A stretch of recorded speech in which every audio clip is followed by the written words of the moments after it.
Halo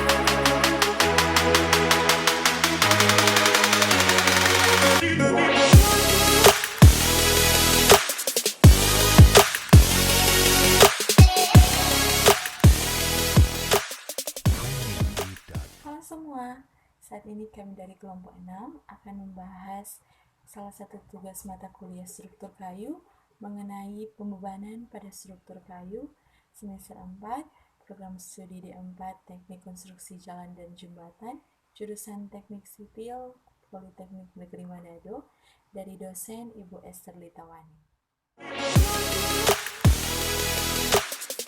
Kenalkan, nama saya Novelita Rinjangan. Perkenalkan, nama saya Meiliani Legi. Perkenalkan, nama saya Taufin Tetengkeng. Perkenalkan, nama saya Rifki Bawale.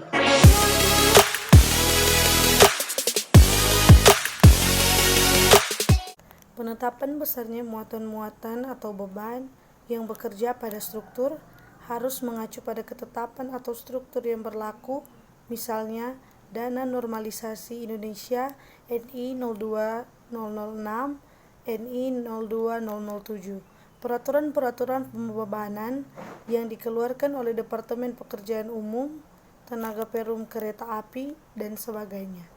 Menurut kombinasinya, pembebanan dapat dibagi menjadi 3 macam, yaitu beban tetap, beban sementara atau beban tidak tetap, dan beban khusus.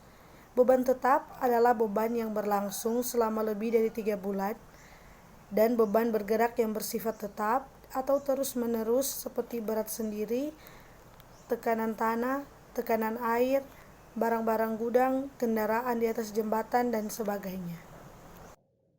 Beban sementara adalah beban yang berlangsung kurang dari 3 bulan dan muatan bergerak yang bersifat tidak tetap atau terus-menerus seperti berat yang berkumpul, misalnya untuk ruangan pertemuan, kantor, dan sebagainya. Beban khusus adalah beban tetap atau beban sementara yang ditambah dengan beban yang sifatnya khusus, yaitu beban yang bekerja pada struktur atau bagian struktur yang terjadi akibat selisih suhu, pengangkatan atau penurunan fondasi, susut, gaya-gaya tambahan yang berasal dari beban hidup, seperti gaya yang berasal dari keran, gaya sentrifugal, dan gaya dinamis yang berasal dari mesin-mesin, serta pengaruh khusus lainnya. 1. Beban nominal. Beban nominal yang harus ditinjau adalah sebagai berikut. Poin pertama, beban mati D. Beban mati yang diakibatkan oleh berat sendiri konstruksi permanen termasuk dinding, lantai, atap, plafon, partisi tetap, tangga, dan peralatan layan atap. Poin ketiga, beban hidup L. Beban hidup yang ditimbulkan oleh pengguna gedung termasuk pengaruh kejut. Poin ketiga, beban hidup di atap LA. Beban hidup di atap yang ditimbulkan selama perawatan oleh pekerja dan material, dan selama penggunaan biasa oleh orang dan benda bergerak. Poin keempat, beban hujan H. Beban hujan yang ditimbulkan oleh adanya genangan air hujan. Poin kelima, beban angin W. Beban angin termasuk dengan perhitungan bentuk aerodinamika bangunan dan peninjauan terhadap pengaruh angin topan, puyuh, dan tornado bila diperlukan. Poin keenam, beban gempa E. Beban gempa yang ditentukan menurut SNI 03.1726.1989 atau penggantinya. Yang kedua, kombinasi pembebanan.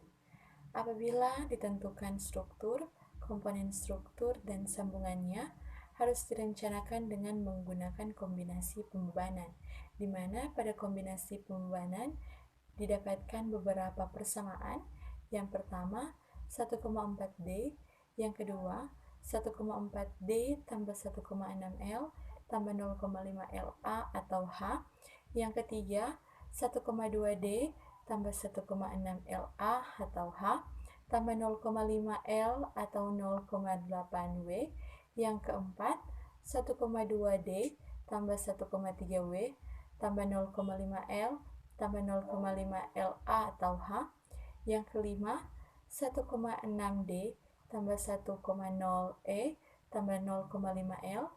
Yang keenam, 0,9 D tambah kurang 1,3 W atau 1,0 E.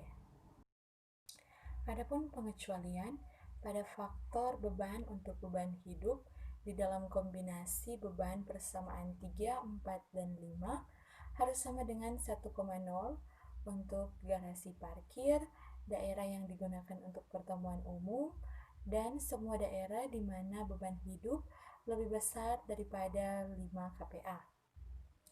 Setiap keadaan batas yang relevan harus ditinjau, termasuk kasus-kasus di mana sebagian beban di dalam kombinasi pembebanan bernilai sama dengan 0.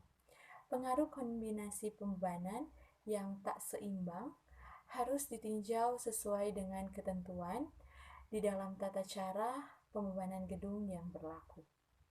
Ketiga yaitu beban lain. Pengaruh struktural akibat beban-beban lainnya termasuk tetapi tidak terbatas pada berat dan tekanan lateral tanah, pengaruh temperatur, suhu dan kelembaban, rangkak dan benda penurunan tanah harus ditinjau di dalam perencanaan. Pengaruh struktural akibat beban yang ditimbulkan oleh fluida atau F, tanah atau S, genangan air P, dan temperatur T harus ditinjau dalam perencanaan dengan menggunakan faktor-faktor beban 1,3 F, 1,6 S, 1,2 P, dan 1,2 T. 4. Beban yang berlawanan. Apabila pengaruh suatu beban saling berlawanan di dalam komponen struktur atau sambungannya, maka harus ditinjau gaya aksial, geser, dan momen yang mungkin berbalik arah. 5. Pembebanan jangka panjang.